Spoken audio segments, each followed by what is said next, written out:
ओम सहना भवतु सहनौ भुनक्तु सह वीर्यं करवावहै तेजस्विनावधीतमस्तु मां विद्विषावहै।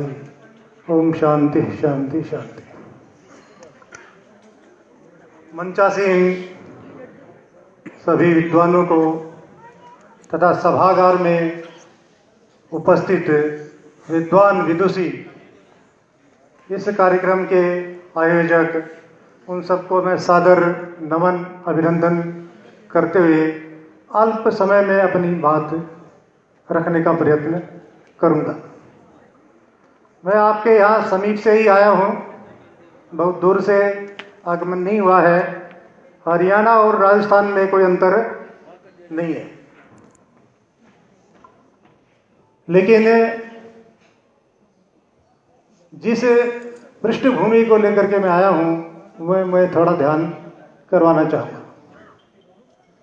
हरियाणा में संस्कृत की स्थिति क्या रही है, राजस्थान में क्या है, एक आदान प्रदान हो, जानकारी मिले, उस नाते मेरे मन में एक इच्छा भी थी। और ये जो हमने एक विषय अभी चर्चा के रूप में रखा है कि संस्कृत और संस्कृति, जिससे मनुष्य का यानी व्यक्ति निर्माण होता है, जिससे राष्ट्र संवर्धन होता है, उसमें मैं कहना चाहूँगा कि आधुनिक इस काल में संस्कृत की क्या स्थिति है उसका बहुत अधिक महत्व है। लेकिन उसके अतिरिक्त थोड़ा सा अपने को एक विचार भी करना पड़ेगा कि हमारा जो इतिहास है उसको हम यदि विस्मृत करेंगे तो हमारा भला होने वाला नहीं है। और इस दृष्टि से मैं बहुत गौरवान्वित हूँ। आप सबको ध्यान में होगा कि ब्रह्मावर्त क्षेत्र जो है उसका रहने वाला मैं हूँ, और जहाँ पर श्रीमद् भगवद गीता को उपदेश दिया गया उस क्षेत्र का भी मैं हूँ।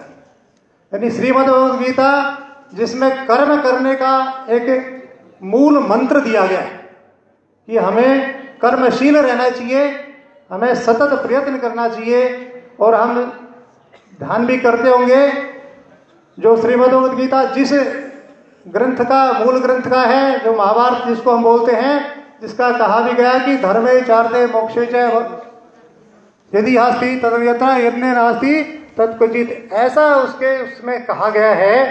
धर्म अर्थ का मोक्ष सारा कुछ उसमें है। यानी इस प्रकार का चिंतन हम संस्कृत वालों को चाहिए।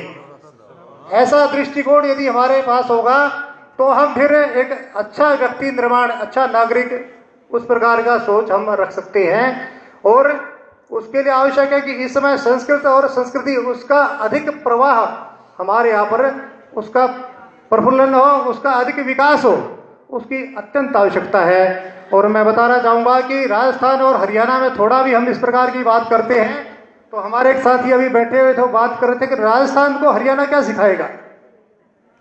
निश्चित रूप से संस्कृत की दृष्टि से विचार करें तो ऐसी स्थिति रह सकती है, लेकिन मैं बताना चाहूँगा कि अब अंतर आने लगा है। हरियाणा में भी संस्कृत के प्रति चेतना बढ़ी है, वहाँ के लोग भी जागरूक हुए हैं, वहाँ की सरकार ने भी इस प्रकार का अब कुछ कार्य करने प्रारंभ किए हैं। उस दृष्टि से वहाँ पर ही संस्कृत के प्रति अधिक कार्य होना शुरू हुआ है। यहाँ पर डॉक्टर अविराज राजेंद्र मिश्र जी उपस्थित हैं, डॉक्टर शुक्ल जी भी उपस्थित हैं। आपका भी दोनों का कार्यक्रमों में, संगोष्ठियों में जाना हुआ है और किस प्रकार का वातावरण वहाँ रहता है। एक जो दृश्य मैं सामने देख रहा हूँ, इसमें कई कुछ कुर्सियाँ खाली भी दिख रही हैं, लेकिन आप कुछ कार्यक्रमों में आए होंगे तो वहाँ संस्कृत के प्रति कितना उत्साह और कितना प्रेम है, वहाँ पर किस प्रकार की उपस्थिति है, वो हमें बहुत ही प्रेरणा देने वाली रहती है। 2-3 बातें मैं बताकर अपनी वाणी को विराम दूंगा कि वर्तमान में सरकार ने किस प्रकार से प्रयत्न किए हैं और उन प्रयत्नों से वहाँ पर लोगों में संस्कृति के प्रति रुचि भी बढ़ी है। अकादमी भी उस प्रकार के कार्यों को गति देने लगी है। यहाँ पर संस्कृत विश्वविद्यालय पहले से ही है, लेकिन अब हरियाणा में भी इस सरकार ने संस्कृत विश्वविद्यालय की स्थापना की है। यहाँ पहले से शायद बोर्ड, हरियाणा संस्कृत बोर्ड यहाँ बना हुआ है, वहाँ भी सरकार ने संस्कृत बोर्ड की स्थापना करने की प्रक्रिया प्रारंभ कर दी है। इसी प्रकार से बताना चाहूँगा कि अकादमी ने भी अभी तक हम जो छात्रवृत्ति देते थे वो शास्त्री आचार्य के छात्रों को छात्रवृत्ति देते थे। इस वर्ष से हमने वहाँ पर जो प्रतिभा विशारद या अन्य कक्षाएं हैं उनको भी छात्रवृत्ति देनी प्रारंभ की है। वहाँ पर हम एक पत्रिका का भी प्रकाशन करते हैं। पत्रिका के बारे में शायद आपको जानकारी भी होगी। हरिप्रभा एक पत्रिका प्रकाशित होती है जो कि अंतर्राष्ट्रीय स्तर की पत्रिका है। लेख है उसमें, शोध लेख उसके अंदर प्रकाशित होते हैं।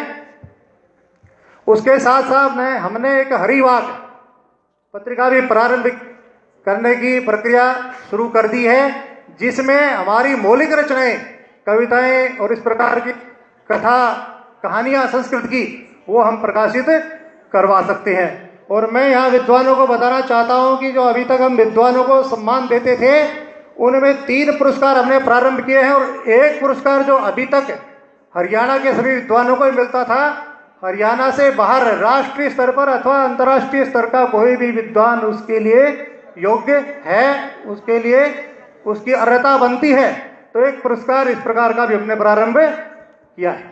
ऐसे कुछ गतिविधियां हरियाणा में भी अब अधिक गति से बढ़ी हैं।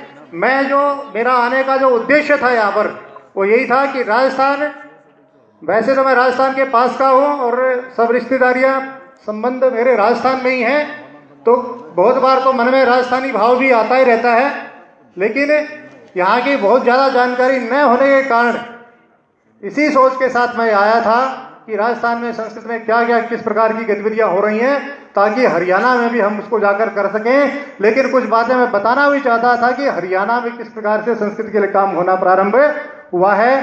अधिक मैं बोलते हुए अपनी वाणी को यहीं विराम देता हूं और एक बार पुनः आप सबको नमन करते हुए और आयोजकों को धन्यवाद देते हुए, मुझे जल्दी कहीं जाना भी था और मैंने आपसे अपनी बात रखी तो आपने कहा कि बीच में आपको हम समय दे देते हैं।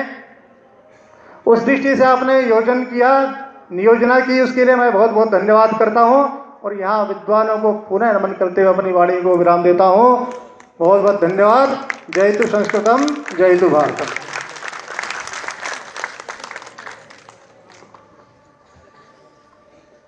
धन्यवाद डॉक्टर सोमेश्वर दत्त।